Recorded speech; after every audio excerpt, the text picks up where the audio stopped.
En fait, là, il nous a vraiment dit, nous, on n'est pas capitaliste, on est communiste. Genre, il l'a retourné comme ça. Il te dit, en fait, que pour toi est négatif, mais nous, c'est positif. T'as rien compris, en fait. C'est-à-dire que la France, d'un point de vue, tous les services publics français sont à chier par rapport à ces pays qui ont des niveaux de dépenses à peu près similaires aux nôtres. Ça, c'est la réalité. Mais en fait, on nous prend pour nous rendre ce qu'on veut.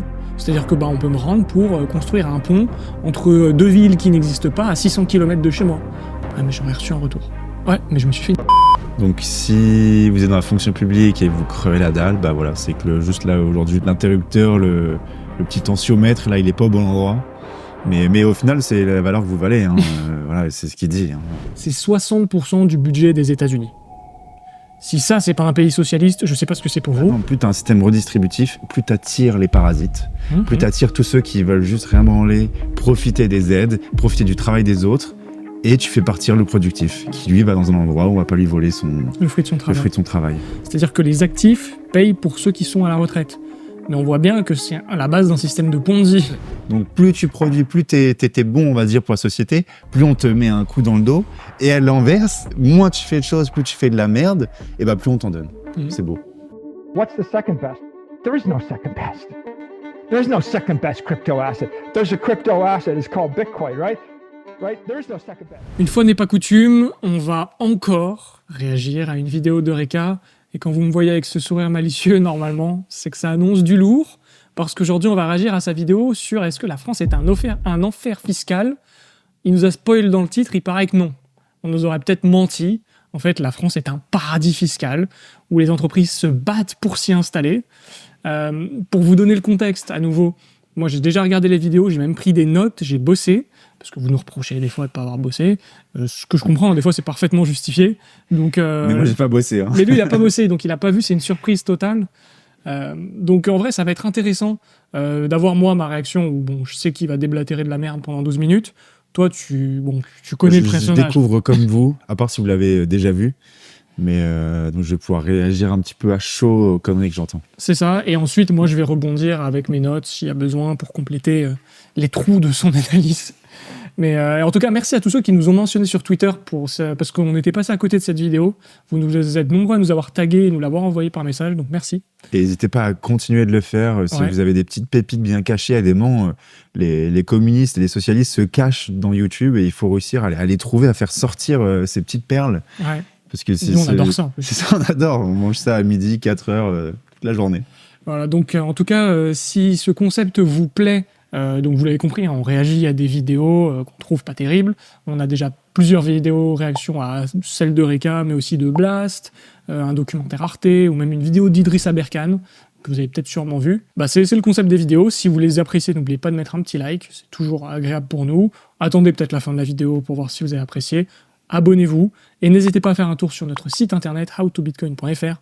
On a plein d'articles beaucoup plus sérieux que l'exercice auquel on est en train de se prêter, quand bien même on essaye d'être sérieux, qui parlent de monnaie, de liberté, de Bitcoin aussi, même si c'est pas du tout le sujet de la vidéo aujourd'hui. Donc faites-y un tour et puis perdez-y vous. Il y a plein de belles choses. Et puis si vous avez des remarques ou des questions, n'hésitez vraiment pas à les mettre en commentaire, parce qu'on répond à 99% des commentaires. Surtout aujourd'hui, on n'est pas encore une énorme chaîne, donc on peut encore se permettre de passer du temps là-dessus. Donc c'est le moment. On y va ? Ouais, allez. La France est un enfer fiscal, ou en tout cas, c'est ce que ce graphique semble indiquer. On y voit les dépenses publiques des principaux pays riches rapportées à leur PIB, et effectivement, la France sort numéro 1 du classement avec un score de 56%.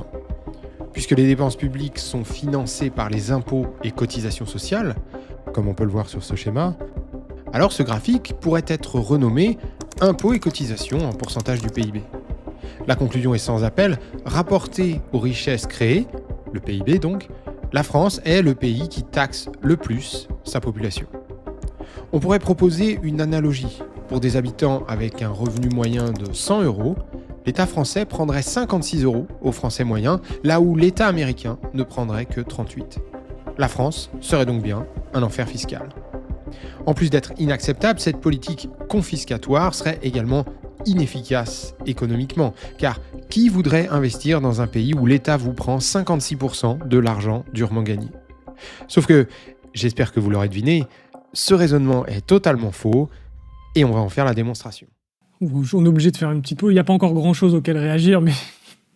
En tout cas, moi, j'aime bien ces montages. Ah oui, moi, par contre, je trouve ça très quali. Hein. Ouais, c'est très Moi, la quali, forme, hein. j'adore à chaque fois. Genre petite musique et tout. Moi, je suis dedans. J'ai envie de découvrir pourquoi il faut rester en France et on se fait pas détruire le cul. Ouais. Non, mais bon, vous vous en doutez. Il a juste employé un terme, moi, que j'aime bien, quand il a parlé confisqué. En gros, que c'est confiscatoire dans le sens où on prend aux gens. Là, c'est même plus de la confiscation, c'est du vol. Bon, la théorie libertarienne, on va pas rentrer dans le sujet, décrète que l'impôt, c'est du vol, parce qu'on vous vole le fruit de votre propriété privée, c'est-à-dire que vous avez gagné quelque chose via votre travail, ou peu importe. C'est à vous et on vous le prend via la coercition de l'État. Et ce, à partir du premier euro Exactement. volé parce qu'il est non consenti, parce qu'on ne vous a pas demandé avant de vous le prendre. Aujourd'hui, on vous le prend à la source, c'est encore plus optimisé. Donc voilà, mais au-delà du débat sur, on pourrait arrêter la vidéo et dire, voilà, l'impôt, c'est du vol. On va pas faire ça, parce que sinon, ce serait pas rigolo.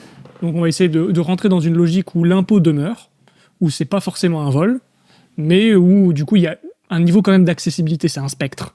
60% de prélèvement, c'est pas la même chose que 2. Donc c'est pour ça qu'on va essayer de l'analyser via ce spectre d'analyse. Et juste pour continuer aussi, il a mis là, chaque pays et le taux d'imposition par rapport au PIB, et on en parle souvent dans nos vidéos, et je sais pas qui est la première personne qui nous l'a fait remarquer, mais que l'URSS, le pays, un des pays reconnus pour son économie socialo-communiste, ils étaient à combien 59, 60. Ouais. Voilà, ils étaient dans le même ordre de grandeur. Et nous, je crois qu'on essaie de dépasser des records. On veut faire mieux. On veut réaliser le rêve de Staline. Bon, allez, on continue. Premièrement, le titre original du graphique mentionne des dépenses. L'État confisque les impôts et cotisations, mais il dépense en contrepartie. Et vous le savez, les dépenses des uns sont les revenus des autres. Si la France est un enfer fiscal parce qu'on y paie beaucoup d'impôts, alors elle est aussi un paradis de la redistribution et des services publics accessibles sans condition de revenu. Les 56 € prélevés ne disparaissent pas dans le néant. Ils sont bel et bien rendus à la population. Ça commence bien. Ouais, est-ce que chaque terme est assez important là. Par exemple, là, il a dit... il y a le premier argument déjà, c'est son truc qui met tout le temps, c'est les dépenses des uns sont les revenus des autres, comme si il n'y avait pas de mauvaises dépenses. C'est ça. Que d'un coup, tu fais une dépense, c'est un revenu et tant mieux. Donc, c'est l'exemple qu'on a en permanence. Tu creuses un trou, on dépense de l'argent pour que... Genre, je sais pas, moi, j'ai créé des richesses, j'ai réussi à les vendre. J'ai fait un travail dur qui était productif. Quelqu'un voulait de mon produit. À la fin, je m'enrichis. Ils prennent des taxes sur ce que je fais. Ils prennent 56%. Et eux, ce qu'ils font de cet argent, ça va devenir les revenus de quelqu'un d'autre, mais ça va devenir les revenus, je sais pas, d'un mec qui creuse des trous, qui construit des tours après pour les détruire, qui construit des panneaux photovoltaïques, des éoliennes qui produisent pas d'énergie. Mais donc, c'est les revenus bien des autres, mais en fait, tu vas jamais retrouver l'argent qu'on t'a confisqué pour être dépensé. En fait, et surtout, il y a une notion, c'est que choisir, c'est renoncer. C'est-à-dire que si on paye un mec à creuser des trous, on va se dire, ouais, mais au moins, ça va le permettre de vivre. Oui, mais l'argent qu'on lui donne, c'est de l'argent qu'on ne donne pas à quelqu'un d'autre de plus productif. Et à partir du moment où on considère que creuser des trous, c'est extrême, c'est l'inutilité extrême, c'est comme payer quelqu'un à ne rien faire. Mais si on fait ça, c'est-à-dire que ce capital, l'argent étant une ressource rare, il n'est pas d'accord là-dessus, mais le capital étant rare, parce que si je l'alloue à quelqu'un, je ne l'alloue pas à quelqu'un d'autre, ça veut dire qu'on renonce à quelque chose de potentiellement plus productif et d'utile à la société, si je puis dire. Et il y a un petit truc quand même, les dépenses des uns sont les revenus des autres. Il ne détaille pas dans son graphique qu'il y a une ponction au milieu de toute cette bureaucratie pour choisir comment on va les redistribuer. Parce que c'est pas je prends un à une entreprise et je redistribue un parfaitement à la sécurité sociale de ma grand-mère. C'est je redistribue un moins les dépenses de l'État pour le faire fonctionner, pour payer les fonctionnaires, pour la charge de la dette à laquelle on n'a pas consenti, pour toutes ces dépenses. Et ensuite, je le redistribue un peu comme je veux d'ailleurs. Parce qu'il faut le sucrer, ce millefeuille français.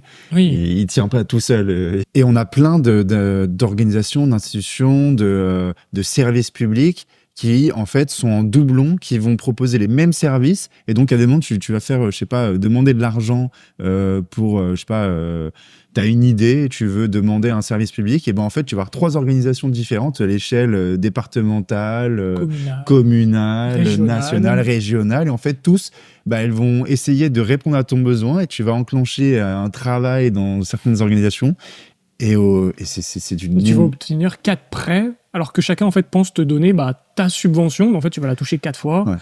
En plus, tu multiplies le travail, sauf que c'est des fonctionnaires, et qu'en fait ils fournissent donc tous un travail non productif, parce que 1 pourrait le faire, il y en a 4, et en plus ils dépensent chacun la même quantité d'argent que tu devais recevoir. Enfin bref, vous voyez le lire, c'est une cata. Et il y a un autre truc qu'il a mentionné, il y a beaucoup de choses d'un coup. C'est concentré. C'est concentré. Il mentionne aussi que cette cotisation, cette ponction, ce vol qui est fait, il va être redistribué de manière indépendante de vos revenus. Donc, ça sous-entend toujours plein de choses. Et en fait, pour lui, c'est pour ça que c'est un paradis. C'est que peu importe que vous avez été productif avant, que vous avez été capable de générer de la richesse dans un premier temps pour le pays, en fait, vous allez peut-être jamais retrouver votre argent. Ou pas dans les mêmes proportions qu'une personne qui a jamais rien fait, qui est peut-être un poids pour la société. Et tout ça, ça sera toujours fait de manière arbitraire. Et pour lui, ça va être une bonne chose. De temps en temps, on peut dire oui, c'est bien, il y a des gens qui en ont vraiment besoin. Mais surtout, ce que ça souligne, c'est qu'en général, déjà, l'imposition au début, elle est souvent c'est proportionnel. Donc, plus tu produis, plus t'es bon, on va dire, pour la société, plus on te met un coup dans le dos. Et à l'inverse, moins tu fais de choses, plus tu fais de la merde, et plus on t'en donne. C'est beau. Et je trouve qu'en plus, sur son graphique, là, il y a un truc qui est assez, révélateur de l'inefficience du système, c'est qu'en gros, on voit la part dans les recettes publiques, la part de la des cotisations, donc ça va être tout ce qu'on va considérer comme, par exemple, les cotisations salariales sur les salaires, les cotisations patronales, etc. Donc c'est énorme, hein. Et ça, c'est pas ce qui touche les plus riches. On pourrait se dire, à la limite, dans ce système génial, on prend aux plus riches et on redonne aux plus pauvres. Et on se dirait, tiens, Robin des Bois, c'est génial. Mais c'est pire que ça. C'est bien pire que ça. C'est que ce système prend à tout le monde, mais qui plus est, prend même à ceux qui gagnent le moins, parce que ça va être les cotisations. Donc en fait, c'est du salaire en moins pour tout le monde. C'est des entreprises qui vont devoir baisser les salaires, qui se retrouvent avec des salaires réels pour leurs employés bien inférieurs. La TVA, tout le monde paye la même, que ce soit Bernard Arnault ou un SDF. La TVA, c'est la même pour tout le monde. Donc, oui, moi je trouve ça très juste parce que du coup, il n'y a pas de différenciation. Mais en fait, ce qu'il faut bien comprendre, c'est que la façon dont ils se financent, c'est en fait, on te prend dans une poche en te disant, tiens, on va te rendre un petit peu dans l'autre. Mais c'est que c'est illusoire. C'est un enfer pour tout le monde et un paradis pour quelques extrêmement riches qui copinent avec l'État et quelques parasites qui font rien. Mais tout le milieu souffre. C'est un paradis pour quasiment personne. Ouais, et puis je sais pas si on aura... Est-ce que toi tu connais le plan de la vidéo, mais est-ce qu'on aura l'occasion de parler des niches fiscales ? On pourra en parler. On pourra en parler, on le laisse pour après. Bon, si tu veux, tu peux introduire. Mais parce que c'est aussi important de le noter, c'est que on dit toujours, ouais, taxer les riches et tout, c'est eux qui le crient dans la rue.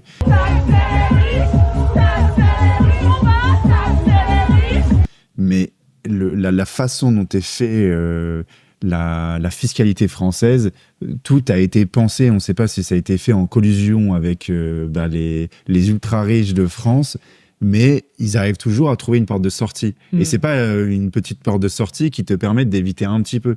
C'est à la fin, en fait, eux, ils vont moins payer qu'une ménagère moyenne quasiment. Parce qu'ils vont trouver toutes sortes de moyens de passer au travers et qui sont légales en plus. Ah oui. Et donc à la fin, bien qu'on dise que ça soit proportionnel, en fait c'est proportionnel jusqu'à un certain niveau.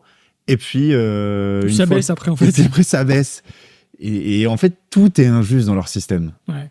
Parce que jusqu'à quelques millions d'euros, tu souffres. Puis en fait au-delà d'un certain seuil, ça commence à s'alléger. Et là tu commences à te redétendre, t'as les moyens de te payer des notaires de fous, des avocats fiscalistes par batterie, d'avoir des montages fiscaux, des holdings, de t'expatrier. Et en fait, paf, la charge diminue. Donc c'est très injuste et tu fais bien de le souligner parce qu'en plus en France, on est spécialiste là-dessus. On est très très bon. Et ça va être très long, justement. Mais je pense qu'aaprès, ça ira plus vite. Mais j'essaie de voir un peu, de me mettre à la place des gens aussi, et aussi c'est mon raisonnement, mais je me dis, non mais soit tu peux te dire, bah, le monde est fait ainsi, il y aura toujours un moyen de trouver une sortie.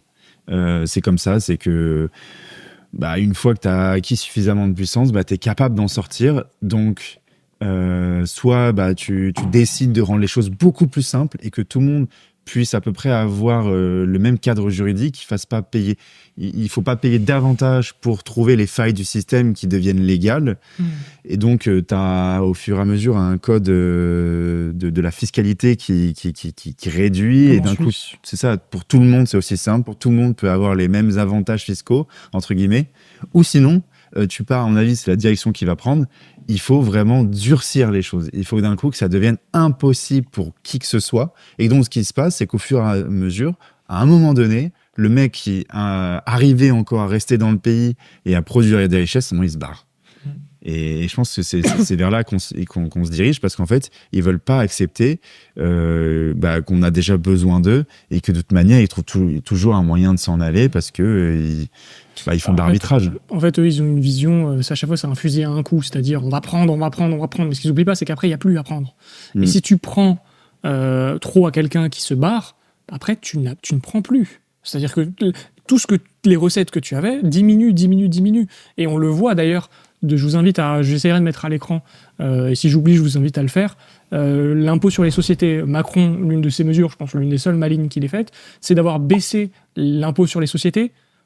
Les revenus issus de l'impôt sur les sociétés a augmenté. C'est-à-dire qu'il a baissé le pourcentage. On est passé il y a maintenant le taux à 15% jusqu'à un certain montant. Je crois que c'est 45 000. Donc bon, je fact-checker.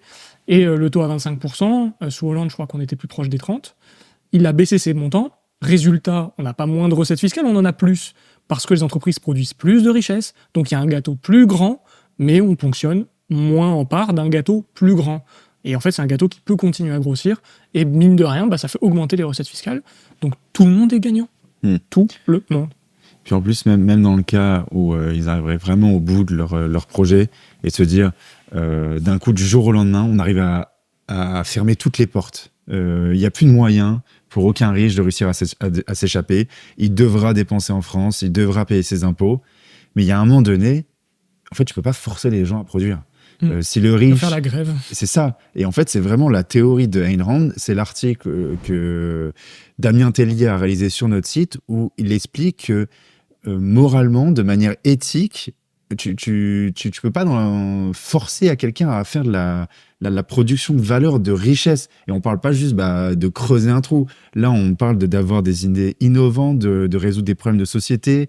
Et il le fait parce qu'il se dit qu'à la fin, il va avoir un bénéfice, qu'il va pouvoir avoir un retour sur investissement. Voilà, pas par pur altruisme, comme on essaierait de nous le faire croire. C'est ça. Et eux, en fait, c'est vraiment ce qu'ils se disent, c'est que soit on va changer la nature humaine et les gens vont se mettre à travailler sans qu'il y ait de retour, soit on va les forcer à travailler avec un pistolet sur la tempe et il va nous dire quel va être le prochain Apple. C'est bien connu. C'est ça. Soit ils servent à payer les salaires des fonctionnaires, armée, police, justice, éducation, santé, etc. Soit ils sont une aide financière. Retraite, remboursement de soins, chômage, RSA, allocation familiale et aide aux entreprises. Soit ils servent à investir, routes, ponts, chemins de fer, bâtiments publics, etc. On pourrait donc choisir de lire le graphique différemment. L'État français est le champion du monde de la redistribution. Sur 100 € de revenus, le Français moyen touche 56 € de la part de l'État, quand l'Américain moyen, lui, n'en touche que 38. Alors, ce qu'il oublie là dans son truc quand même, c'est qu'il cite donc à quoi ça sert en termes de redistribution. On voit bien que le haut du graphique, c'est la santé et les retraites. Et c'est typiquement des secteurs non productifs. C'est-à-dire que et donc tout le monde ne bénéficie pas. C'est-à-dire qu'aujourd'hui, par exemple, ce qui nous coûte le plus cher en France, c'est les retraites. Parce qu'on a un système de retraite par répartition et pas par capitalisation. C'est-à-dire que les actifs payent pour ceux qui sont à la retraite. Mais on voit bien que c'est à la base d'un système de Ponzi. C'est-à-dire qu'aujourd'hui, vu qu'il y a plus de retraités, il y a moins d'actifs qu'il y a de bénéficiaires du système de retraite, eh bien en fait, il y a un gap. Et ça coûte trop cher. Et en fait, c'est pour ça d'ailleurs qu'on est obligé d'importer, donc avoir une immigration qui n'est pas forcément souhaitée pour les uns comme pour les autres. Et en fait, ce système est ultra pervers, et donc c'est dommage qu'il ne le souligne pas là-dedans. Mais je pense peut-être juste revenir sur le principe du Ponzi. En gros, ce que ça veut dire, c'est que pour que le système des retraites fonctionne, il faut qu'il y ait davantage de nouveaux entrants pour payer ceux qui sont en train de sortir du système, qui veulent toucher leur retraite qu'ils ont cotisé avant. Et si à un moment, en fait, il y a un déséquilibre, qu'il y a moins de personnes qui rentrent pour financer le truc et qu'il y a davantage de personnes qui sortent, en fait, il n'y a plus de gâteau. Il n'y a plus de gâteau à se partager. Et c'est au premier qui est assez vieux pour sortir avec le pactole. En fait, le problème, c'est que surtout ce système, du coup, est déséquilibré. C'est-à-dire qu'en fait, il ne s'autofinance plus. Et donc, il est en déficit permanent. C'est ça. Et donc, pour ça, l'État est obligé d'aller ponctionner ailleurs ou d'imprimer de la monnaie, avec tous les problèmes qu'on connaît. C'est surtout ça, en fait, le fond du problème, c'est qu'au final, les gens touchent leur retraite. Là, aujourd'hui, les gens sont payés, mais c'est qu'il y a un déficit structurel. Et c'est ça le gros du problème. Et ça, je peux vous le dire, il ne va pas l'aborder dans la vidéo. Mais il y a quand même un truc qu'on n'a pas souligné. C'est le tour de passe-passe qu'il vient de faire. Parce que là, c'est incroyable. Il nous a fait passer de l'enfer au paradis en 2-2. Il a retourné le graphique comme ça. C'est incroyable. Et en fait, là, il nous a vraiment dit, nous, on n'est pas capitaliste, on est communiste. Genre, il l'a retourné comme ça. Et te dit, en fait, ce que pour toi est négatif, mais nous, c'est positif. T'as rien compris, en fait. C'est que nous, on cherche ce truc-là. C'est la redistribution, c'est casser l'individu pour aider le groupe. Voilà. Et en fait, je reviens sur le terme redistribution. Parce que la redistribution en soi n'est pas problématique du moment qu'elle est volontaire. Le problème d'un système socialiste ou communiste, c'est que c'est une redistribution forcée via la coercition de l'État. Dans un système libéral, voire libertarien, les redistributions subsisteront. Parce que les gens, on est des animaux sociaux, on aime vivre en société. Personnellement, je n'ai aucun plaisir à voir les gens crever de faim dans la rue. Et donc, il y aurait une redistribution volontaire, soit par des souscriptions à des associations qui s'engagent à aider les gens, soit via des cotisations à des services, peu importe la forme que ça prend, ou juste la philanthropie traditionnelle, c'est-à-dire je donne, ou je donne de mon temps, ça peut être pas forcément financier d'ailleurs. Aujourd'hui, il y a quelque chose de très malsain où c'est que financier, comme si on ne pouvait pas se bouger le cul un matin et de se dire tiens, je vais aller aider des gens, ramasser des trucs par terre, on sait rien. Mais c'est vrai qu'on pourrait imaginer, genre juste à l'échelle d'une ville, quelqu'un qui se dise tiens, je vais lancer une sorte de fonds pour éviter qu'on se retrouve avec des SDF, des gens qui se retrouvent vraiment dans la merde. Et personne n'a envie de voir ça en fait dans sa ville. Oui, en fait, même de façon purement égoïste. C'est ça. C'est que t'as pas envie de les voir. Ça fait augmenter la violence, ça fait augmenter la criminalité même parfois. Et en fait, personne n'en veut. Donc on est tous incentivés à ce qu'il n'y en ait pas. Par contre, vu que c'est pas forcé, que c'est pas coercitif, et s'il y a des gens qui viennent pour en abuser, les gens vont se dire calmez-vous. Vous n'êtes pas en train de dormir dans la rue pour toucher ces cotisations. Donc, en fait, il y a un truc qui ne va pas. On va revoir le système et on va le faire pas de façon complètement discrétionnaire. On va aller choisir les gens. Donc, le système sera plus efficace. Deuxièmement, l'attractivité d'un pays n'a aucun lien direct avec le niveau général des impôts et cotisations. Pourquoi ? Prenons Michel, le travailleur français dont le salaire brut est de 100 €. Michel ne touche que 80 € sur les 100, car 20 € de cotisation permettent d'assurer à l'ensemble de la population française une couverture santé et une retraite. Michel doit donc se loger, se nourrir et se divertir avec un budget de 80 €. Malgré tout, du point de vue de l'entreprise qu'il emploie, Michel lui coûte 100 €. Aux États-Unis maintenant, Bon, alors là, par contre, c'est le plus gros mensonge que j'ai jamais vu. Ce truc-là, oubliez-le instantanément. C'est d'une fausseté, mais comme je n'en ai jamais vu. Là, le monsieur, il est en train de nous dire qu'une entreprise qui dépense 100, vous avez un salaire net de 80. Alors, je ne sais pas dans quelle entreprise il vit, en dehors de quelle juridiction, parce qu'il parle de la France, bien sûr. Mais ça n'existe pas. Alors, peut-être que pour certains fonctionnaires, ça existe, mais je vous ai fait le calcul, juste pour que vous réalisiez bien le mensonge qu'il est en train de vous mettre à l'écran. Donc, en réalité, là, il considère qu'il n'y a que 20% de cotisations. Alors, les cotisations patronales, donc ce qu'on appelle les charges patronales, c'est entre 22 et 42% du salaire brut. Et ensuite, il y a 23% de cotisations à l'échelle du salarié. Je vous illustre ça avec les mêmes chiffres que lui. Ça veut dire que pour 100 € dépensés par l'entreprise, on a une base de 77 € de salaire brut.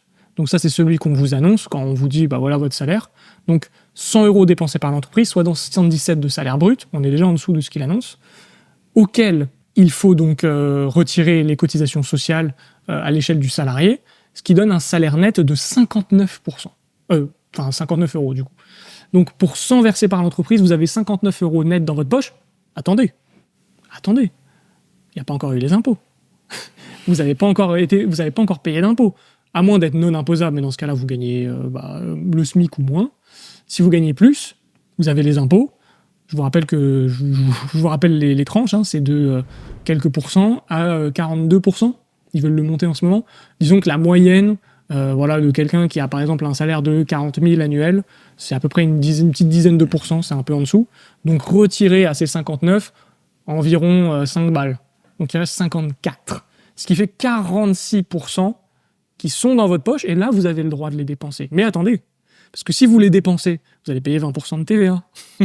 Donc, je ne vais pas continuer le truc, parce que on sait tous comment ça se passe, mais je trouve ça extrêmement malhonnête de tordre les chiffres, parce qu'il va nous dire oui, mais c'est pour simplifier. Non, parce que là, il va comparer avec les États-Unis, et on y réagira après. Mais pour mettre ça en parallèle, je trouve ça scandaleux. Honnêtement, je trouve ça honteux, parce que là, il ment vraiment sur les chiffres. Parce qu'à la limite, s'il avait inventé un pays fictif, je veux bien, mais là, il parle de la France. Ouais. Utilise les vrais chiffres. Surtout garde les échelles de grandeur. Parce que là, elles sont pas très compliquées, quoi. Tu peux au moins enlever 20 points, quoi. Non, mais c'est une folie. Et moi, ça me rend fou, parce que là, pour le coup, c'est de la désinformation pure. C'est-à-dire que, autant, des fois, on peut dire c'est de l'interprétation, c'est de la philosophie, mais que là, c'est les chiffres, ils sont faux. Donc, ça m'énerve. Presque pas de cotisation, une entreprise américaine pourrait-elle se permettre de payer John 80 $ plutôt que 100 ? Bien sûr que non. En effet, en plus des 80 $ pour se nourrir, se loger et se divertir, John doit souscrire une assurance santé et retraite qui va lui coûter au moins 20 $ par mois, si ce n'est pas plus. Finalement, pour que John et Michelle aient le même niveau de vie, le coût pour l'entreprise est, si pas exactement le même, au moins très similaire. La santé. Est-ce qu'on se rend compte de la connerie, hein? Mais on voit bien son logiciel keynésien statique, là, où en fait c'est juste des allocations. C'est en gros, pour vivre, tu fais ça. Il n'y a aucune différence du niveau de vie. Mais surtout, en plus, il y a un gros problème d'éthique et de logiciel philosophique, là. C'est que il y en a un, t'as le choix, et l'autre, t'as pas le choix. Et ça, pour lui, c'est un détail de l'histoire, hein. Il y a un moment, dans le premier, voilà, tu vois bien la démarcation. On te dit, tu vas souscrire à ça. Alors que dans l'autre, au moins, il a le choix, et en même temps, c'est un peu faux. Parce que si c'était vraiment un système libéral aux États-Unis, déjà, en fait, ça serait pas 20, mais ça serait plutôt 4. Parce qu'il aurait beaucoup moins à payer, parce qu'il y aurait une vraie concurrence entre les assurances, il y aurait beaucoup moins de régulation. Ce qui est faux, hein, c'est qu'aux États-Unis, il y a des assurances chômage et santé publique. En plus, c'est qui fait comme si ça n'existait pas. L'Obamacare, c'est quoi Medicare, Medicaid, on va en parler après. Non, c'est mensonger. Voilà, et puis en vrai, même dans ces cas-là, je dis oui, je préfère largement être dans un système où j'ai le choix, je peux souscrire à l'assurance que je veux, les mettre en compétition. Si on a une qui veut mon mal, je la choisis pas, je pars pour celle qui fait du bon boulot, qui a des gens qui ont envie de travailler, qui sont gentils, qui sont serviables, et qui sont pas là pour qui traitent comme de la merde. On manque pas d'exemples où les services publics coûtent infiniment plus cher que le privé. Il y a un moment, il faut arrêter de se foutre de notre gueule. Chaque fois qu'il y a une entreprise, d'ailleurs, c'est rarement en concurrence parce que le public finit par crever, mais le public, à moins d'avoir un monopole, il ne peut pas exister. C'est pour ça qu'il existe sur la retraite, la santé en France, et tous les de la poste, les trucs comme ça. Mais sinon, il meurt. Parce que structurellement, il y a tout le temps un déficit quelque part. C'est inefficient parce que l'État, lorsqu'il administre une entreprise, il n'y a pas cette corde de rappel de la faillite. L'État ne fait pas faillite. S'il manque 1 milliard à EDF, s'il manque 1 milliard à la SNCF, l'État va rajouter ce milliard qui va prendre dans la poche de tout le monde. Et il n'y aura pas en fait, il faut restructurer l'entreprise, Coco. Ça ne marche pas. Tu dépenses trop, t'as pas assez de revenus, que sais-je. Et en fait, c'est là où juste par essence, le raisonnement est pourri jusqu'à la moelle. C'est que juste ce principe-là, normalement, devrait vous faire comprendre que le privé est infiniment supérieur au public. Et on l'a vu passer, il y avait une preuve, entre guillemets, de comment ça fonctionne. Il y avait un mec là sur Twitter, je crois que c'était un CPE ou le directeur d'une école et qui devait acheter ses fournitures pour ses élèves. Et à mon avis, il y avait un pensionnat et il devait acheter des lampes de chevet. Et la lampe de chevet, il l'a payée, c'était combien? 80 balles. C'était cool. Et c'était genre 40 € l'ampoule et 40 € la lampe. Et c'est totalement normal. Tout le monde paye 80 € une lampe de chevet, toute pourrie. Hein. C'était le modèle dégueulasse, noir, tout petit comme ça. Et en fait, tu te retrouves avec tellement de... c'est une sorte de corruption où t'es bloqué. Il y en a un, il a eu son monopole, il va acheter seulement à cette entreprise. Et cette entreprise, comme elle sait qu'elle a cette part de marché, qu'elle ne la perdra jamais, et ben elle peut mettre les prix qu'elle veut. Oui, parce que le fonctionnaire qui décide d'acheter auprès de lui, il s'en fout, c'est pas son argent qu'il dépense. Et lui, son salaire, il le touchera, parce que derrière, c'est l'État qui fait pas faillite. Donc, il y a tout le jeu d'initiative est tronqué. Mais cet exemple, il est incroyable. Ouais. J'adore, parce que ça représente bien à quel point ce qu'il dit est faux. Mais bon, ça, je vous l'apprends pas. La santé, l'éducation et la retraite sont des services absolument indispensables. Les entreprises doivent payer leurs travailleurs suffisamment pour qu'ils et elles puissent se les offrir. En France, cela passe par des cotisations sociales, ce qui permet au plus grand nombre, même parmi les plus pauvres, d'y avoir accès. Dans d'autres pays, ces services sont accessibles auprès d'entreprises privées que chacun doit payer de sa poche, ce qui exclut d'office ceux qui n'ont pas assez de revenus pour se les offrir. Mais dans les deux cas, ce sont bien les employeurs qui paient pour ces services. Je suis désolé, mais... Déjà, comme si quelqu'un qui gagnait moins allait commencer par moins s'assurer en niveau santé ou retraite que pour aller acheter des sacs ou je sais pas quoi. Pas vu Mais c'est quoi cette manipulation grotesque? Non mais... Non, en fait, il y a un moment, j'ai envie de dire, les gars, si vous écoutez ce mec et que là, vous trouvez ça normal, on peut plus rien pour vous. C'est que je suis désolé, mais là, c'est de la manipulation, mais bas de gamme, c'est nul. C'est pourri. Non, mais ça me... La première fois, j'étais pas aussi énervé en la regardant. Mais en vrai, tu dis bas de gamme, en même temps, c'est super bien fait. Il a sa petite voix chaude et chaleureuse, rassurante. Le dessin est clean, tu vois, c'est propre. Tu vois, ouais, mais moi, tu regardes le truc, sincèrement, t'as pas un esprit critique, t'es dessus. Ouais. Tu vois, je l'ai regardé, je l'ai vu passer. Ça m'a même pas choqué que, tu vois, il a direct coupé dans les trucs qui sont au final primordiaux. C'est une question de vie ou de mort. Et non, tu vas pas enlever ton nouveau sac à main Chanel.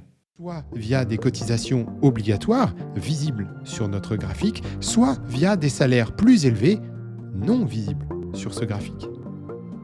Finalement, le niveau général des impôts ou cotisations ne dit donc rien sur l'attractivité d'un pays. Oui, c'est pour ça qu'il n'y a pas d'entreprises qui s'installent en France et qu'elles vont tous en Irlande. Hein. Juste un exemple comme ça, en plus de pays proches. On peut pas dire oui, mais c'est parce qu'ils n'ont pas accès à l'énergie ou qu'ils sont proches des Chinois ou des États-Unis. Non, l'Irlande, c'est à 2000 km et toutes les entreprises se battent pour installer leur siège social. Bizarrement, ils ont l'un des taux les plus bas d'Europe au niveau de l'impôt sur les sociétés, mais ça ne doit avoir rien en relation avec tout ça. C'est une... Je diffame. Et pourtant, il y a bien une relation entre l'attractivité et les impôts. Et c'est que plus t'augmentes... plus t'as un système redistributif, plus t'attires les parasites, plus t'attires tous ceux qui veulent juste rien branler, profiter des aides, profiter du travail des autres. Et tu fais partir le productif, qui lui va dans un endroit où on va pas lui voler le fruit de son travail. Et juste, je voulais revenir sur les États-Unis, parce que tout à l'heure, j'ai pas insisté là-dessus. J'avais pris des notes sur les États-Unis, à quel point c'est un pays autant socialiste que nous, si ce n'est pire d'ailleurs. Je vais vous donner quelques statistiques qui reflètent ce que je vous dis. Par exemple, aux États-Unis, le budget de la sécurité sociale, c'est 19% des dépenses du budget de l'État américain. C'est environ c'est 4,8% du PIB. On a ensuite 12% du budget qui part dans Medicare, donc 3% du PIB, 9% de Medicaid, donc en gros, c'est tous des dérivés de la sécurité sociale, en gros, ça dépend juste à qui ça va et comment. On a aussi, par exemple, 24% du budget qui part dans des dépenses comme le prêt étudiant, le chômage, les retraites, etc. En gros, en tout, ce qu'on associe à des dépenses sociales, c'est 60% du budget des États-Unis. Si ça, c'est pas un pays socialiste, je sais pas ce que c'est pour vous. En comparaison, la défense, c'est 3%. Voilà, juste balancé. On a aussi une part des dépenses, et ça, c'est assez fort aux États-Unis, c'est les dépenses discrétionnaires. Donc, c'est une part du budget qu'ils allouent à qui ils veulent. C'est 3,6% du PIB et 14% du budget. Donc, ça veut dire qu'en plus du fait d'être un pays socialiste, c'est que c'est en plus un pays turbo-capitaliste de connivence qui, en fait, décide comment il va allouer 14% de son budget. Chaque année, il se dit, tiens, ça, je vais le donner à lui. Ah bah lui, mais aujourd'hui, il me plaît bien, allez, je lui donne. Rendez-vous bien compte du délire que c'est, quand même. Parce qu'on n'arrête pas de comparer à chaque fois comme si les États-Unis, c'était le paradis libéral. C'est faux. Voilà.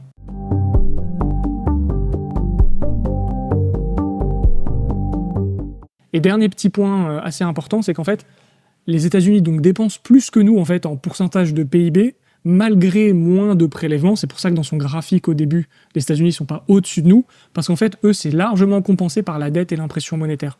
C'est-à-dire qu'en fait, ils s'endettent beaucoup plus que nous. Et en fait, nous, on prend plus aux gens et on s'endette. Eux, ils s'endettent de fou et ils prennent un peu moins aux gens. Parce qu'en fait, la différence, c'est que eux, le dollar, c'est plus le problème des autres que le leur. Donc c'est pour ça qu'ils peuvent se permettre ce luxe. Mais en fait, les États-Unis, en réalité, sont plus socialistes que nous si on intègre vraiment en fait, toutes les dépenses qu'ils font.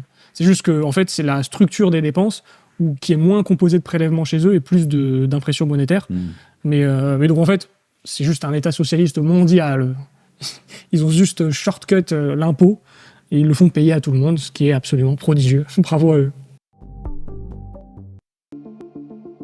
Troisièmement, les 56 € prélevés aux Français ne sont pas réellement 56 €. Ici encore, prenons un petit exemple. Michel est désormais trader. Il gagne 100. Aline est infirmière dans la fonction publique et Jean-Noël est retraité. Michel paie 20 d'impôts divers, ce qui permet à l'État de verser un salaire à Aline. Le PIB, les richesses créées par cette mini-économie, est de 100. 80 de richesses de trading plus 20 de richesses de soins. Petite parenthèse, notez comme la valeur des richesses créées par les services publics dans le PIB dépend directement du niveau des impôts. Parce que les soins sont accessibles à tous, pas besoin de payer pour se faire soigner, il faut un autre moyen que le marché pour faire apparaître la valeur du travail de Aline et donc lui verser des revenus. Cet autre moyen, c'est des impôts et des taxes. Le service privé, ça n'existe pas. Non mais attends, là il est en train déjà de nier la subjectivité de la valeur, parce que oui, dans sa simulation communiste, en fait, on peut pas. Et il est surtout en train de démontrer que du coup, dans le public, parce qu'en fait, il est en train de dire, oui, regardez, un trader c'est 80, une infirmière c'est que 20, regardez comme c'est nul. Mais c'est bien la démonstration que dans son service, avec des services publics et sa simulation communiste, ce qui nous semble avoir plus de valeur, c'est-à-dire le travail d'une infirmière par rapport à un trader, est infiniment inférieur. Bon là, 4 fois inférieur, mais en réalité, c'est même plus que ça. Parce que en fait, le salaire de l'infirmière est fixé arbitrairement et pas par le marché. Et peut-être qu'en fait, on payerait plus cher notre santé parce qu'on doit la payer plus cher et que du coup, ça passerait moins par le vol et que les infirmières gagneraient plus. Spoil, c'est exactement ce qui se passe dans tous les autres pays moins communistes que nous. Ce qui passe en Suisse, tous les infirmiers, tous les aides-soignants partent en Suisse parce qu'ils savent qu'ils vont pouvoir tripler leur salaire. C'est ça, pareil dans n'importe quel pays. Pareil pour les profs. On est le pays où les profs sont le moins bien payés. Et je trouve ça très drôle quand même d'avoir utilisé le métier de trader pour désigner le méchant capitaliste à chaque fois. En même temps, je pense qu'il est en train de se repentir, lui qui était ancien trader, enfin broker.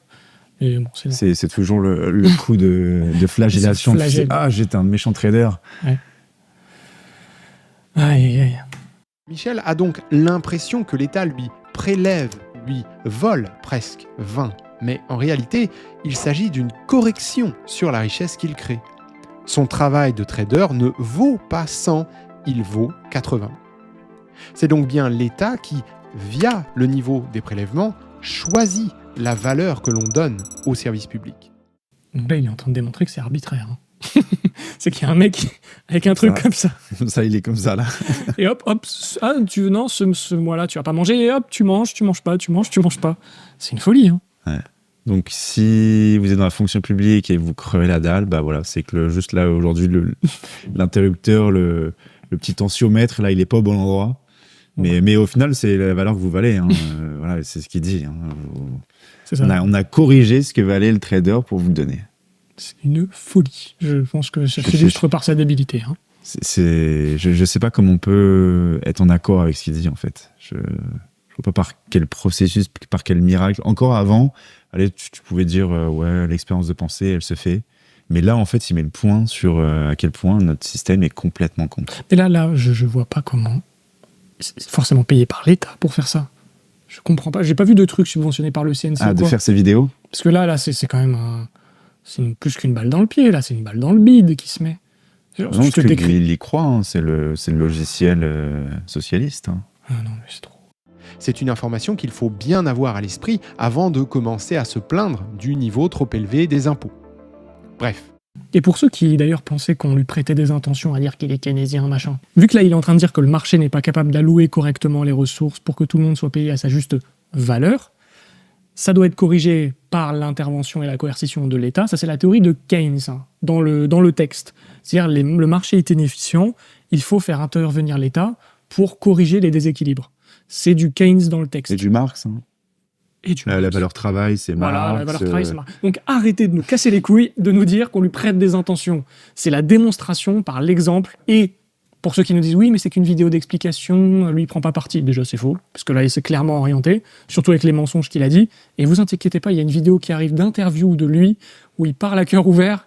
Et là vous aurez plus aucune excuse. Aucune. Poursuivons. Afin de verser une retraite à Jean-Noël, l'État prélève 5 de cotisations sociales à Aline et Michel. Également, afin de verser des allocations familiales à Aline et Michel, tous les 2 par an, l'État prélève 2 de cotisations à Jean-Noël. On peut noter ici que l'on pourrait très bien écrire notre PIB différemment. Le trader crée 75 de richesse par son travail, l'infirmière 15, le retraité et les parents via du travail domestique, respectivement 8 et 2. Sauf que non, car les cotisations sociales sont comptabilisées comme une aide financière. C'est logique, non ? C'est logique que quand tu prélèves de quelqu'un qui a produit, tu ne le comptes pas comme une richesse. Parce que le principe de la redistribution, de l'impôt, etc., c'est que ça doit se prélever de quelqu'un qui a produit. L'impôt ne préexiste pas à la production de richesse. On ne peut pas redistribuer quelque chose qui n'existe pas en amont. Donc c'est pour ça que la richesse, la vraie, elle est produite par le privé. Parce que c'est du travail du privé qu'on extrait, qu'on vole, hein, la cotisation pour la redistribuer. C'est tout à fait logique. Hein. Ce qu'il dit, c'est complètement débile. Mais je pense qu'en fait, il a dû partir d'un constat. Il se dit, tiens, il y a des gens qui font des activités qui pourtant sont nécessaires et qui enrichissent la société, parce que de toute manière, on ne peut pas vivre sans, mais que il n'y a pas eu de transaction monétaire directe qui l'a payé. Donc il se dit, là, il y a vraiment un problème de conception de l'économie, de la façon de la visualiser. Et c'est comme, tu reprends l'exemple de la mère qui était au foyer, qui faisait les tâches domestiques et tout. Et en fait, à aucun moment donné, il y avait vraiment une transaction pour payer ses services. Mais donc lui, il veut marchandiser ça, en fait. Il veut que tout soit économique, enfin, pas économique, parce que l'économie, c'est pas que ça, justement. Il veut que tout soit monétaire. Il faut qu'il y ait de la transaction partout. Ça peut pas être un accord tacite au sein de la famille. Ça peut pas être induit, je rends un service, mais je sais que j'aurai moins de quoi subvenir dans un sens ou dans l'autre, hein, que ce soit la femme ou l'homme qui travaille. Non, il faut que tout le monde gagne son pécule, sinon c'est pas... il faut surtout forcer les comportements, en fait. Ouais, c'est ça. Si toi, en tant que, je sais pas, mari ou peu importe, si à un moment t'as pas payé ta femme pour une tâche qu'elle a faite à la maison alors que toi t'étais parti travailler dehors, et en fait c'est à l'État de te ponctionner pour la payer parce qu'elle a fait un certain travail. Et au final, l'exemple qu'il fait aussi avec le retraité, c'est exactement la même chose. Il va dire il a peut-être gardé tes enfants, il a peut-être fait ci, il a aidé son prochain dans la journée, mais il n'a pas été payé par ce service. Et donc il se dit lui, en fait, il est payé indirectement via la retraite qu'on lui a donnée, donc la retraite, ça devient... Alors qu'en fait, la retraite, ça devrait être ce qu'il a mis de côté toute sa vie et qui lui permet de vivre à la fin de sa vie si on lui avait pas volé. Hein. Parce que on dit pas Enfin, bon, si on dit faudrait supprimer toute forme de retraite obligatoire. Mais si on veut forcer les gens pour leur garantir un minimum, juste par capitalisation. C'est-à-dire qu'on te force tous les mois à mettre de côté sur un compte, où l'argent va fructifier, où tu peux choisir comment ton capital est alloué. Tout le monde fait ça, hein, sauf la France. Et à la fin de ta vie, tu as accumulé un pactole qui peut te verser une rente, donc voilà, un salaire, en fait, mais auquel tu as contribué, pas les autres. Et en fait, ça s'appelle la retraite par capitalisation et ça marche. Allez voir ailleurs. Mais non, en fait, lui, il préfère justifier le vol avec un système complètement déséquilibré, parce que sur le papier, ça fait mieux, on répartit, alors qu'en fait, on vole les gens.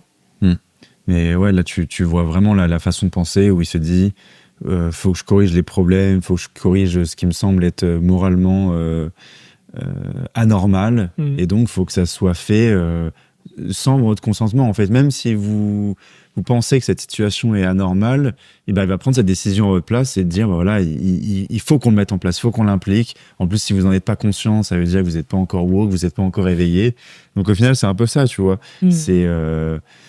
C'est vous imposer le changement, vous ouvrir les yeux sur la valeur pour laquelle vous n'êtes pas encore payé et créer tout plein de problèmes. Parce que le problème, c'est à la fin, est-ce que tu as laissé les gens avoir le choix, ou est-ce que tu leur imposes une décision, est-ce que tu leur imposes des comportements? Bien sûr que non, tu t'imposes tout.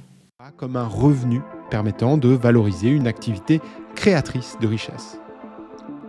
Il s'agit d'un choix de société, d'une décision politique. Les chômeurs, les mères ou pères au foyer, les retraités, aux yeux de la comptabilité, ne créent aucune richesse. Si l'on fait maintenant l'état des lieux de la réallocation de revenus organisée par l'État, on constate qu'elle est de 24. En partant des 100 de Michel, 16 sont allés à Aline et 8 à Jean-Noël. Si on s'intéresse plutôt à la redistribution du PIB organisé par l'État, il faut cette fois partir des 80 de Michel et 20 de Aline pour constater que celle-ci est de 8. En revanche, si on fait la somme des dépenses publiques, 20 de salaire pour Aline, plus 10 de retraite pour Jean-Noël, plus 2 d'allocation familiale pour Aline et Michel, on tombe sur 32. Ainsi, parce que certains flux se croisent, l'État prend d'une main mais rend de l'autre, la somme des dépenses publiques ne correspond ni au montant de la réallocation de revenus, ni à celui de la redistribution organisée par l'État. Celle-ci nécessite une analyse beaucoup plus poussée, à laquelle l'INSEE se livre parfois. Pour 2019, l'Institut de statistique français arrive à une redistribution nette de 25% du PIB. Très loin donc des 56% de notre graphique initial. Là, ce qu'il est en train de nous dire, c'est qu'en fait, vu qu'il y a 25% en fait, qui sont redistribués des bénéficiaires nets, enfin des contributeurs nets, voilà, vu qu'il y a 25% qui sont transférés des contributeurs nets vers les bénéficiaires nets, en fait, ça, ce serait pas 56, mais plutôt 25, parce que le transfert de richesse ne se fait que sur 25% et pas les 56. Or, il dit aussi que 57% des gens sont des bénéficiaires nets. Ça veut donc dire qu'il y a 43% des gens qui sont des contributeurs nets, ça veut dire qu'ils dépensent plus que ce qu'ils vont recevoir en service et en hélicoptère monnaie, en gros de ce qu'ils vont revoir, et 57% qui en fait vivent au crochet des 43 autres, d'une certaine façon. Et donc, soi-disant, du coup, il faudrait voir ce graphique autrement parce que on se repasserait de 56 à 25. Mais en plus, ce qui est un peu tordu là, c'est que j'ai l'impression... Alors, en tout cas, quand tu le comprends et que tu écoutes rapidement, t'as l'impression qu'il mentionne que la France, et que donc ce calcul, tu le fais que pour la France, oui. Et que par rapport à la moyenne des autres pays, en fait, on se retrouverait quasiment en dessous de la Suisse. Un paradis fiscal, en dessous de la Suisse. Alors qu'en fait, si d'un coup, tu as cette méthode de réflexion sur les dépenses publiques, il faut l'appliquer à tous. Donc en fait, ça va juste pousser le graphique vers le bas, mais ça n'empêche qu'on reste les premiers. Et puis, il y a aussi un truc, c'est pas parce qu'on m'a pris 10 et qu'on m'a rendu 10, 11 ou 9 que je suis content. Parce qu'on m'a peut-être pris 10 pour me rendre 9 d'un truc que je veux pas, peu importe. C'est juste que je n'ai pas eu le choix. Donc lui, il est en train, comme d'habitude, de juste utiliser des statistiques et d'oublier que derrière, il y a des êtres humains, il y a des choix qui sont faits. Mais en fait, on nous prend pour nous rendre ce qu'on veut. C'est-à-dire que on peut me rendre pour construire un pont entre deux villes qui n'existent pas à 600 km de chez moi. Ah, mais j'aurais reçu un retour. Ouais, mais je me suis fait niquer. parce que j'aurais pas pu bouffer ce mois-ci pour aller construire ton pont à la con. Et ça, c'est un truc qu'il oublie. Ça veut dire que même ceux qui, en fait, revoient leur argent d'une certaine façon, ils ne revoient pas la même chose. Ça a une autre tête. Ouais, c'est un détail qui change tout. Ça change complètement le calcul. Pour terminer, si les réallocations ou redistributions opérées par les différents États du monde ne sont pas systématiquement calculées et comparées, la part de la demande publique dans le PIB, elle, fait partie des indicateurs standards. L'OCDE mesure... La demande publique. En gros, vu que les recettes des uns sont... les dépenses des uns sont les recettes des autres, et vu que si l'État dépense plus, ça fait plus de recettes dans le privé, donc ça fait, ou même dans le public, mais ça fait augmenter le PIB, quoi. Aujourd'hui, c'est pour ça. Donc là, en fait, ce qu'il dit, c'est pas faux, mais c'est que juste que le PIB est un indicateur merdique. Pour ça, je vous invite à aller voir un article d'Ulrich, qui rédige des articles chez nous aussi, sur le PIB, qui est excellent, pour comprendre à quel point cet indicateur est pourri, parce qu'en fait, là, on calcule que des flux. On ne calcule pas la qualité des flux, qu'est-ce qui va être produit. Et on reprend notre exemple, un mec qui bouche un trou, qui creuse un trou et qui le rebouche, ça produit du PIB. Est-ce qu'on a créé de la richesse ? Vous me direz la réponse dans les commentaires. Mais on sent bien qu'il y a un truc qui ne marche pas. Le PIB est un très mauvais indicateur. En réalité, il faudrait plutôt soustraire la demande publique à la demande privée. Et là, on aurait déjà un petit aperçu de ce qui reste à la fin. Mais bon, c'est trop lui demander. 3 grandes formes de dépenses publiques qui participent à la formation du PIB. On y retrouve les dépenses dites collectives, défense, ordre public, justice et administrations diverses. Ce sont les services dits régaliens. Alors normalement, dans une monarchie, donc un système qui marche à peu près, bon, je ne parle pas d'un système anarchape où il n'y a plus d'État, le régalien, donc voilà, on peut considérer qu'il doit être assuré par l'État. Donc en gros, voilà ce qui devrait être la vraie statistique, c'est-à-dire à peu près... Voilà, entre 5 et 10%, quoi. Entre 5 et 10%, on voit que c'est à peu près les frais de fonctionnement de tous les pays qui tournent à peu près rond. Donc voilà, le régalien représente ça, c'est-à-dire que tout le reste, c'est superflu. Je vous fais l'explication. Donc pour passer de 5, 6, 7% à 56, on va voir ce qui va nous empiler. Même l'échelle, pour l'instant, il va devoir la réduire. c'est tellement les chiffres vont être incroyables. C'est une folie. Également les dépenses dites individuelles. Éducation, soins, logement. Et là, dans la terminologie individuelle, il n'a pas tout dit. Parce que je trouve qu'en fait, il a fait la bonne distinction. C'est que si on adhère au fait que l'État doit s'occuper du régalien parce que le privé ne peut pas le faire, alors on est d'accord, c'est des dépenses collectives. On le fait dans le but d'avoir une société qui fonctionne collectivement. Donc c'est là l'échelle qu'il a donnée, collectif égale régalien. Mais le reste, c'est que c'est bien des décisions qui se choisissent et qui se prennent à l'échelle individuelle, et donc on ne peut pas forcer les gens à être prélevés de leur travail pour aller leur rendre quelque chose qui est individuel. Là, il parle du logement, de la santé, et je crois qu'il a dit de la retraite, ou un truc comme ça. Il a tout démontré, en fait. Et je trouve que là, c'est très bien dit comme ça. C'est juste qu'il va pas dans les bonnes conclusions. C'est dommage. Il se dit que l'homme est égoïste et qu'il faut le forcer à prendre les bonnes décisions pour les autres et même pour lui. Pour lui, il va pas choisir. De toute façon, moi, faut lui interdire le sucre. Mais bien que je suis contre le sucre, mais à partir du moment, parce qu'on l'a vu passer la loi là récemment qui voulait faire passer, mettre des taxes sur ce que tu consommes en sucre. S'ils consomment du sucre, c'est parce qu'en fait, leur pouvoir d'achat a tellement diminué qu'ils sont obligés de consommer des produits de merde. Mais s'ils pouvaient s'acheter un bon steak ou de la bonne nourriture, ils le feraient, quoi. Puis c'est vrai qu'en l'absence d'assurance chômage, d'assurance santé, on crèverait tous, on mettrait pas de côté, voilà, on serait des gros débiles, c'est bien connu. Ainsi, car à la différence des premières, on considère qu'elles pourraient être directement payées par les individus. Enfin, mea culpa, il l'a précisé, c'est déjà pas mal. Les dépenses d'investissement participent également à la formation du PIB. Nouvelles infrastructures, routes, ponts, bâtiments, etc. Au jeu du poids des dépenses publiques qui façonnent le PIB, la France n'est plus la première. Elle sort 6e du classement derrière, on s'en serait douté, tous les pays nordiques, Suède, Norvège, Pays-Bas, Finlande, Danemark. Pas vraiment des pays qui repoussent les investissements privés, au contraire même. Pour conclure donc, ce graphique ne veut pas dire grand-chose. S'il correspond bien à la somme des prélèvements bruts, et donc aussi des versements bruts issus de l'État, parce que certains de ces flux se compensent, le total ne veut pas dire grand-chose.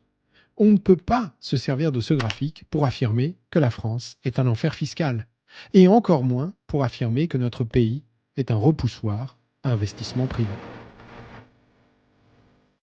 Bon, là, là, il nous a tués. Il nous a encore fait un tour de magie.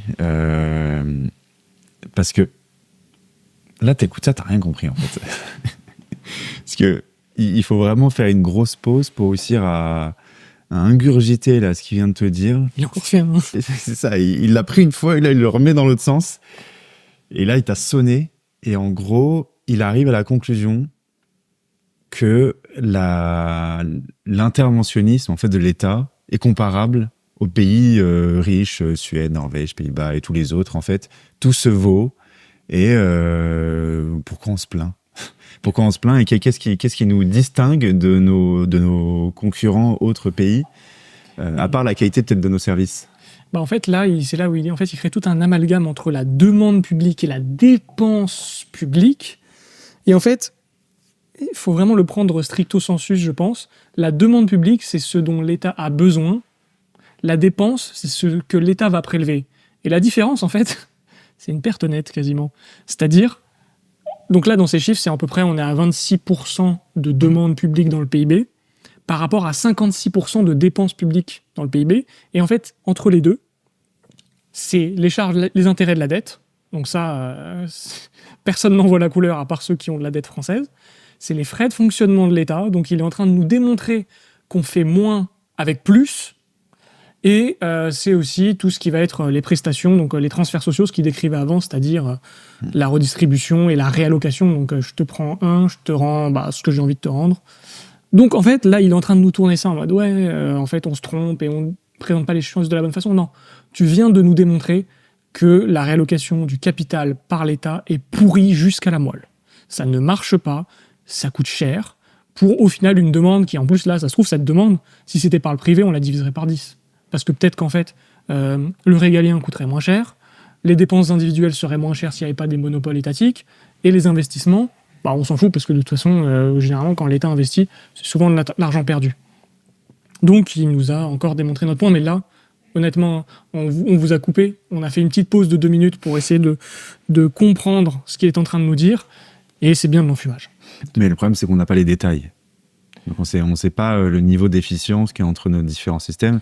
Tout ce qu'on sait, c'est qu'aujourd'hui, les Français se plaignent et que on a l'impression que tous nos services partent en décrépitude, quoi. Voilà, c'est ça, c'est que la redistribution ne fonctionne pas, les coûts de fonctionnement de l'État ne font qu'augmenter, les services publics se dégradent, le salaire des fonctionnaires, la plupart en souffrent. Donc, à la limite, c'est pour ça, en fait, mettre la France dans la même case que la Suède, la Norvège, etc., c'est très fallacieux parce que eux, bien qu'ils aient du coup une politique sociale et publique similaire à la nôtre sur certains aspects, je dis pas tous parce que eux par exemple les écoles sont privées. Il y a une allocation de sorte de chèque école, une sorte de ticket école, ticket resto école, pour garantir à tout le monde, mais après il y a une vraie concurrence sur le marché. Pareil pour la santé, en Suisse aussi c'est ça. Donc les fonctionnements sont quand même intrinsèquement bien différents. Et en fait, te mettre au même niveau, non, parce qu'il y a des endroits comme la Suisse ou des pays nordiques où ça marche mieux, et nous, ça marche pas. Donc défendre notre modèle sous prétexte qu'on est dans les mêmes ordres de grandeur qu'eux, c'est encore une fois que prendre des agrégats statistiques, du keynésianisme pur, et d'oublier la qualité et d'observer le réel, c'est-à-dire que la France, d'un point de vue, tous les services publics français sont à chier par rapport à ces pays qui ont des niveaux de dépenses à peu près similaires aux nôtres. Ça, c'est la réalité. Maintenant, lui, non. Voilà, c'est 1 égale 1. Regardez, on a dépensé 1, là on a dépensé 1, donc c'est que c'est la même chose. Non, parce qu'il y en a un où les gens se plaignent et l'autre où ils sont heureux. Pas de chance. Ouais. Je pense qu'on a tout vu là. Ouais, c'était physique. On espère que ça vous a plu. Ouais. Au final, pour 9 minutes de vidéo, vous avez peut-être 1 heure de contenu. C'était nécessaire et je pense que c'est important que vous tombiez pas dans les pièges qui vous tend. c'est-à-dire voilà, des tours de magie, des retournements par derrière, là. Et moi, je serais curieux, s'il y en a qui se sont penchés davantage sur la question, d'avoir des facteurs d'efficience de la dépense publique, s'il y a moyen de calculer ça. Parce que là, il y a un petit trou entre la dépense et la demande. On ne sait pas vraiment ce qui est fait avec la thune. De toute façon, il suffit d'avoir, j'essaierai de peut-être le trouver à l'écran, mais juste les frais de fonctionnement de l'État, déjà. Ouais. De l'administration, etc. Déjà, c'est énorme. Hein. On est 10 fois supérieur aux autres. Donc, voilà. Mais au final, ce qu'on a vraiment vu, c'est la différence entre le collectivisme et l'individualisme, le choix individuel et la moralité, en fait, de ce système où, lui, il crache, en fait, sur tout choix individuel. La liberté. C'est ça. Donc, on vous invite à aller regarder d'autres contenus qu'on a fait sur le sujet, notamment la vidéo qu'on avait fait. Il y a la première avec Théo Mogenet sur le système, surtout l'économie vue par les Autrichiens, où en fait, tu te places d'abord par rapport à l'individu et tu te dis comment il va faire ses choix individuels, comment il va choisir, comment même sa préférence temporelle va se retrouver dans ses décisions. Et sinon, on a aussi une série de vidéos qui va arriver avec Stéphane Gers, qui est anarcho-capitaliste, libertarien, et qui, lui, en plus, a une vision encore plus tranchée et qui est vraiment claire et précise sur ce qui doit être fait. À plus. À plus.